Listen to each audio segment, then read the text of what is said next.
So this is a moment of pride for India, as it is moving on a remarkable path to script and India's space odyssey for generations to carry upon.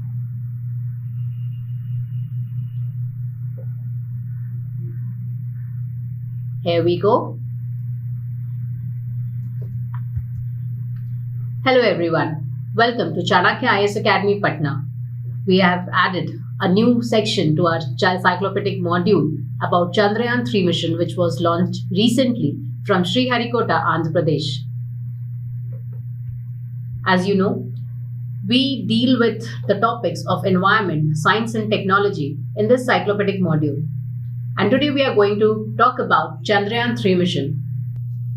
India has launched Chandrayaan 3 mission, eyeing a rare feat in the moon exploration. Earlier, this feat was accomplished by only 3 nations, as we know, USA, USSR and China. And India is going to become the only 4th nation to accomplish this. You know, India's ambitious 3rd lunar mission is Chandrayaan 3 that has been launched recently from Sriharikota. And this is the Isro's 3rd lunar expedition in 15 years. Right from 2008 when Chandrayaan 1 was launched, then in 2019 when Chandrayaan 2 crashed due to some mishappenings, and today in 2023, Chandrayaan 3 mission has been launched successfully and is expected to reach the lunar surface by August 23.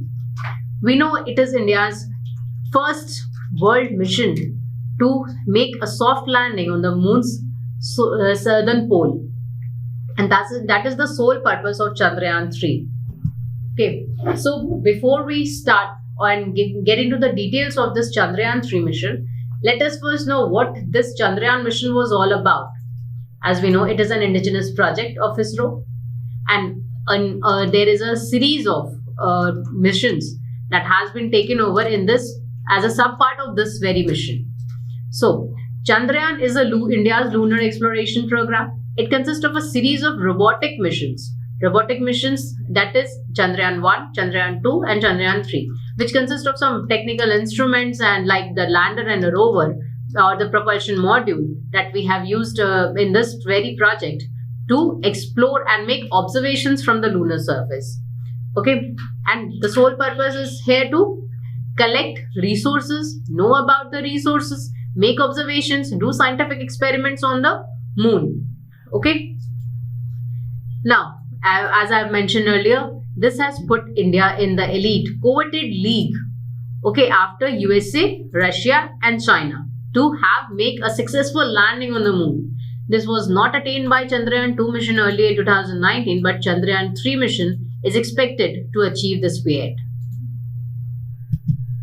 Further, let us now briefly take an overview of what these missions were all about, one by one, so that we get a complete structural idea of this very important mission of ISRO.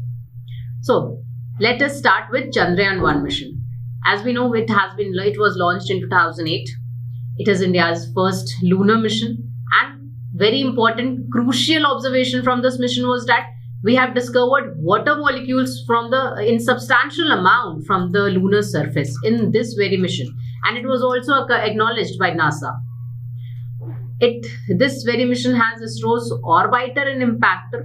It was launched by PSLV, Polar Launch Satellite Vehicle, and it had some 11 scientific instruments on board. This Chandrayaan 1 mission, which was launched in 2008, it had 11 scientific instruments on board, of which about 5 were from India. Out of 11, 5 scientific instruments from India and rest were from NASA, European Space Agency, Bulgarian Academy of Sciences. And it took around, it was for about 300 to 312 days in space till 2009. And thus it had made a very important landmark in India's space odyssey. Further, this orbiter and impactor that was launched by PSLV, it had made around 3,400 orbits of the moon, and its sole purpose was to make a number of scientific experiments and observations about the lunar surface so that we could get some idea about early history of the Earth and Moon system atmosphere. Okay.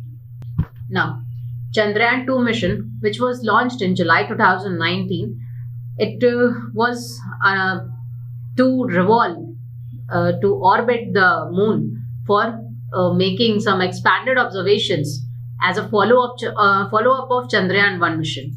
It consisted of 3 important instruments: the orbiter, the Vikram lander, and the rover. Lander is used to make landings on some another astronomical object apart from our Earth, and rover is to rotate around the object in its orbit so that it could make some scientific observations.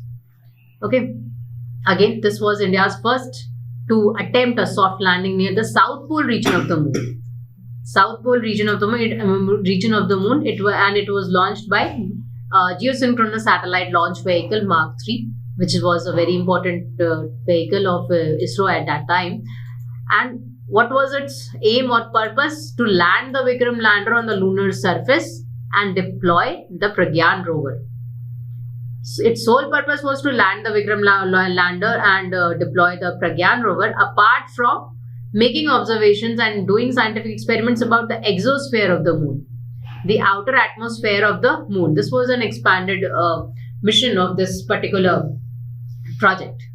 Okay, but there was some mishappening with this Chandrayaan 2 project.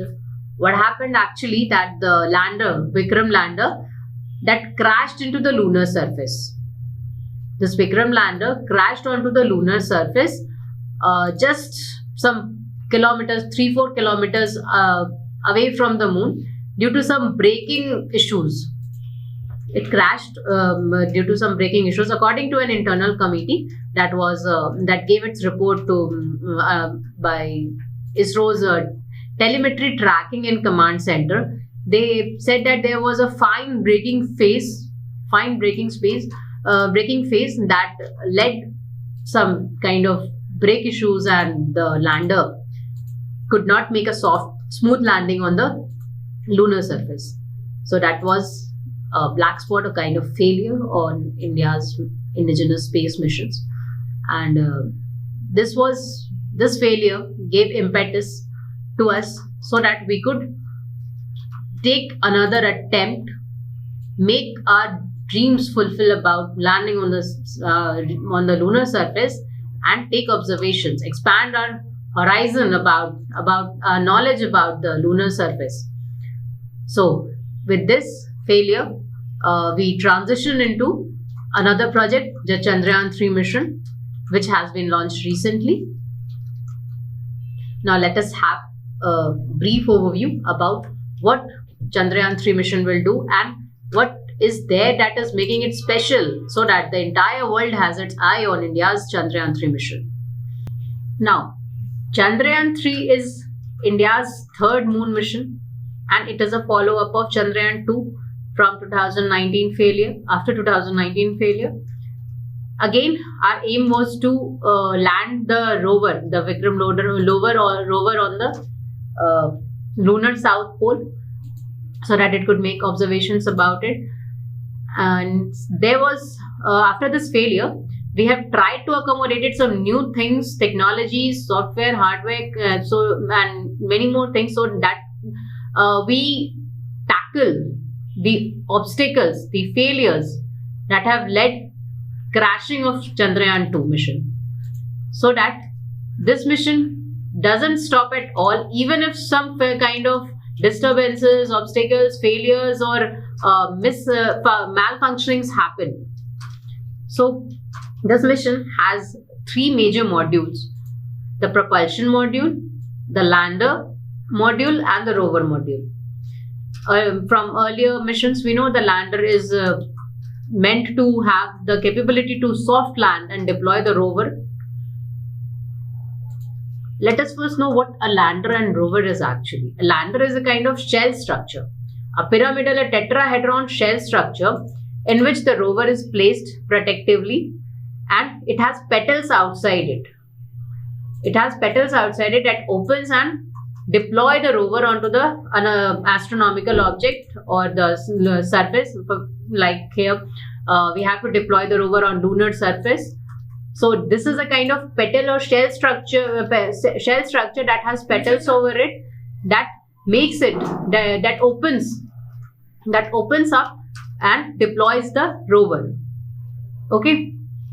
Another thing, what is a rover? It is a technical instrument, a machine that rotate around the astronomical object, in case moon, to take observations and do the scientific experiments, some chemical analysis, some structural observations, some materialistic analysis. Okay. Then collection of materials as well, just like we collect some rocks or soil from the surface of another astronomical object to take observations and to do analysis over it further in our research. So this was about Chandrayaan 3, but there is this something more about this mission that we need to learn about. A lot of things have been upgraded so that the mission doesn't fail at all. Coming to know this mission much better, in a better manner, we must know some few pointers about what's new in this mission that makes it unique and why the mission is so important, so that we does not have to face another failure on this. Some changes had been made. As earlier during the Chandrayaan 2 mission, what happened, that while making the soft landing on the moon, the Chandrayaan 2 was unable to reduce its speed just around 5 km before it was going to make landing in the final seconds of it, before the final seconds of its descent on the moon. So later on, when when a committee was set up to monitor what happened actually, some issues and irregularities or problems were detected in both hardware and software. And as a consequence of it, in this very mission, Chandrayaan 3 mission, both hardware and software have been equipped with latest technological things, so that it doesn't, if one thing doesn't work, another will do. We have taken a lot of precautions in this very mission. So let us take it one by one, and what these precautions were and what new upgradations have been made in this very mission. So first thing here we need to know is about the updated software.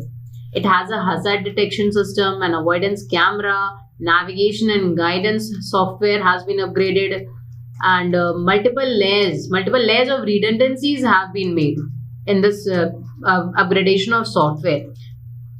And that is why, because if something not work, the other thing will do. But the mission shouldn't stop. It should go smoothly.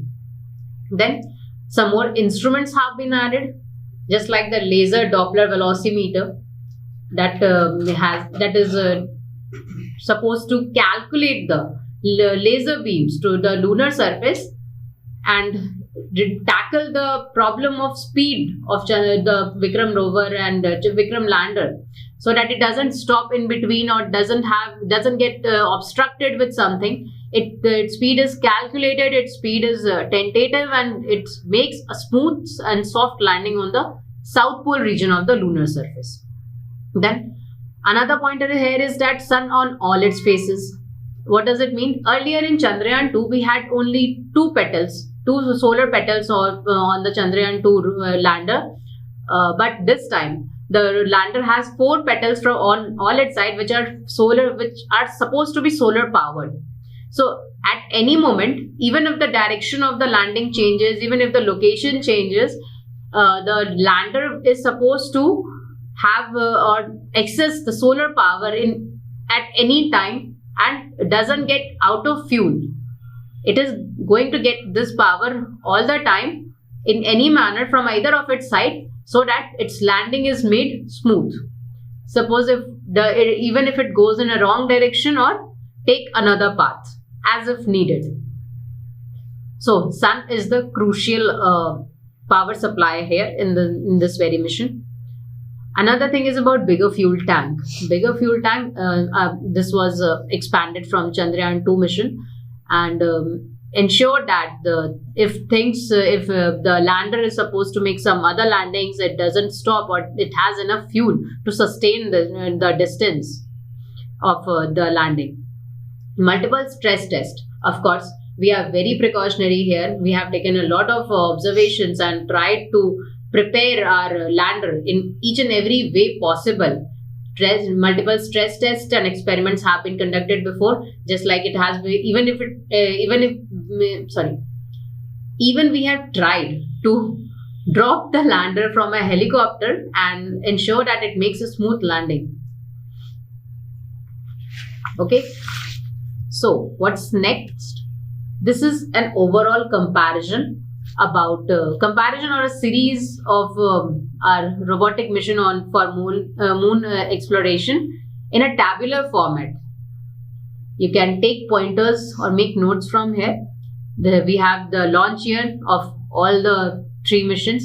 We have objectives, that is to study the lunar surface, land the rover on the South Pole, demonstrate capabilities for lunar polar exploration, study the exosphere of the moon, and what are its component findings, whatever it has made, taken observations so far. Then we have one thing to be noted here is that the launch vehicle. Please see and notice it that each and every mission of this Chandrayaan has a different launching vehicle. In Chandrayaan 1, it was PSLV. In Chandrayaan 2, it is GSLV Mark 3. And in Chandrayaan in Chandrayaan 2, it was GSLV Mark 3. And in Chandrayaan 3, it is LVM 3. Landing sites of both Chandrayaan 2 and Chandrayaan 3 has been kept same. And one important thing to be noted here, major partners. Earlier, we haven't collaborated on this mission with other countries or organizations, but this time we have collaborated with Japan in its LUPEX mission, which is also scheduled to be launched in 2024, to make some more observations in moon's south pole. Now, we have been continuously saying that the Chandrayaan mission aims to land on the southern region of the moon. Why? Why southern region is so significant, so important? Why ISRO wants to explore the moon's south pole? Well, there are numerous reasons for it. First is water resources. Firstly, water resources. In our Chandrayaan 1 mission, we have found out that there are water molecules present in substantial amount, mostly trapped as ice in a permanently shadowed crater of moon. So this has created a curiosity and made us know more about this, gain more knowledge about this, that how this ice trapped water could be used for humankind and benefit us, so that we could think possibilities on the lunar surface.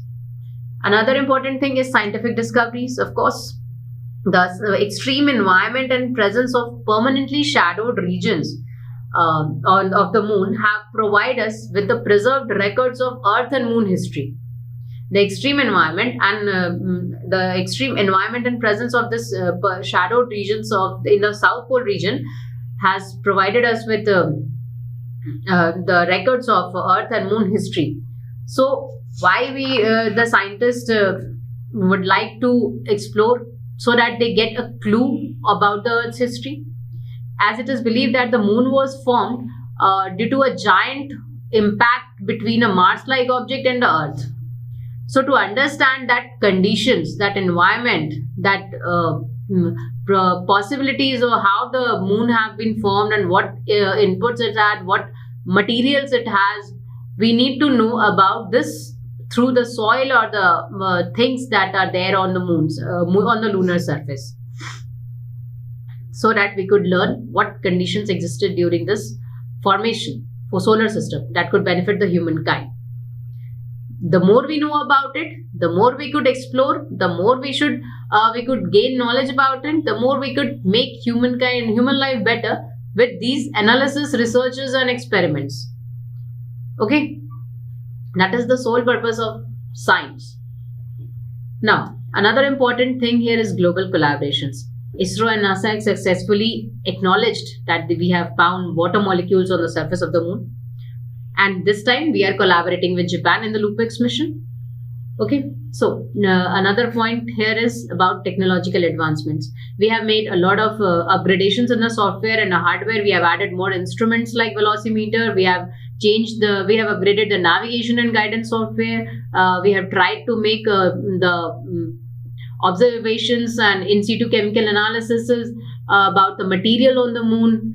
So all these are technological advancements that will not only help us in this very mission, but will also help us in another missions and our space explorations that in the coming years. We are learning from these missions. We are taking these failures as a lesson and trying to improvise it, correct these, rectify all these errors and advance our technology to explore the space much better in a very, very effective and efficient manner. So why this mission is important for India? Firstly, it is going to put India on the map of major players in the space exploration along with USA, USSR and China. Further, it is going to help us gain knowledge and experience in space exploration. Then, finding water molecules on the moon have created new possibilities for our space exploration and utilization of these resources in an effective and efficient manner, also including the potential for future lunar colonies and space mining.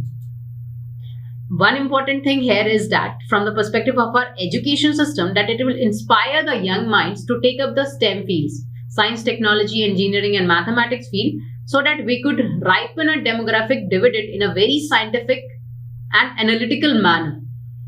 Okay, so this is why this mission has a very important and significant for India and its educational and scientific programs. Now, our president has acknowledged and congratulated, saying that the mission had demonstrated Moon's unwavering commitment. The mission has demonstrated an unwavering commitment to our advancement of science and technology. Why?